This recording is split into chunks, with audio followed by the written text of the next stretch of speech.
Get more latest updates. Press the subscribe. Hi viewers, welcome to our channel. Software దిగ్గజ సంస్థ Apple తన ఐఫోన్ని ఎస్ఈకి కొనసాగింపుగా iPhone SE2 విడుదల చేస్తుందని గతంలో వార్తలు వచ్చిన విషయం విదితమే. అయితే ఐఫోన్ SE2కి iPhone 9గా విడుదల చేయాలని యాపిల్ భావిస్తుందట. ఈ క్రమంలోనే iPhone 9లో 4.7 inches display, Apple A13 Bionic chip, 3GB RAM తదితర ఫీచర్లు కూడా అందిస్తున్నారని తెలిపారు. ఇక iPhone 9ను 2020 మార్చిలో విడుదల చేస్తారని తెలిపింది. అయితే ఈ విషయంపై యాపిల్ ఇంకా స్పష్టతమైతే ఇవ్వలేదు. దాని గురించి త్వరలో వివరాలు తెలిసే అవకాశం కూడా ఉంది. జపానీస్ బ్లాక్ మకోటకర నుండి వచ్చిన ఒక కొత్త నివేదిక ప్రకారం iPhone SE2ను iPhone 9గా పిలుస్తారని పేర్కొంది. ఇది iPhoneకి 8 మాదిరిగానే చట్రం కలిగి ఉంటుంది. ఈ పరికరం 4.7 అంగుళాల ఫ్యూచర్ని కలిగి ఉంటుందని భావిస్తున్నారు.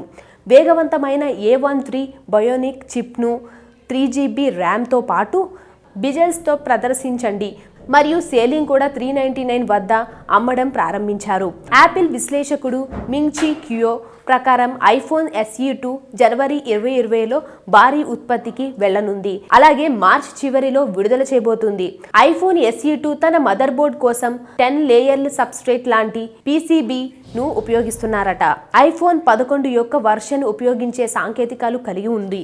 iPhone 11 సిరీస్ పరికరాల్లో ఉపయోగించిన దానికంటే SLP తక్కువ ఖరీదైన భాగం అయినప్పటికీ పెడింగ్ హోల్డింగ్స్, జెన్కిన్స్ మరియు AT&Sతో సహా బహుళ ఐఫోన్ సరఫరాదారులు ఇది ప్రయోజనకరంగా ఉంటుందని భావిస్తున్నారు. iPhone SE2లో 3D టచ్ ఫీచర్స్ కూడా ఉంటాయి. దీనికి iPhone 11 నుండి కంపెనీ తొలగించింది. అలాగే ఇది ఫోన్ ఐడిని కాకుండా టచ్ ఐడి ఫింగర్ ప్రింట్స్ కూడా ఉపయోగిస్తారు.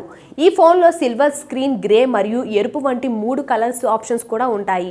అంతకు ముందు కుయో మాట్లాడుతూ యాపిల్ కొత్త iPad Pro, కొత్త MacBook మరియు 2020 మొదటి సగం నాటికి అగ్మెంటెడ్ రియాలిటీ హెడ్సెట్ను కూడా 2020 నాటికి అగ్మెంటెడ్ రియాలిటీ హెడ్సెట్ను కూడా విడుదల చేయడానికి సన్నాహాలు చేస్తుందని తెలిపారు.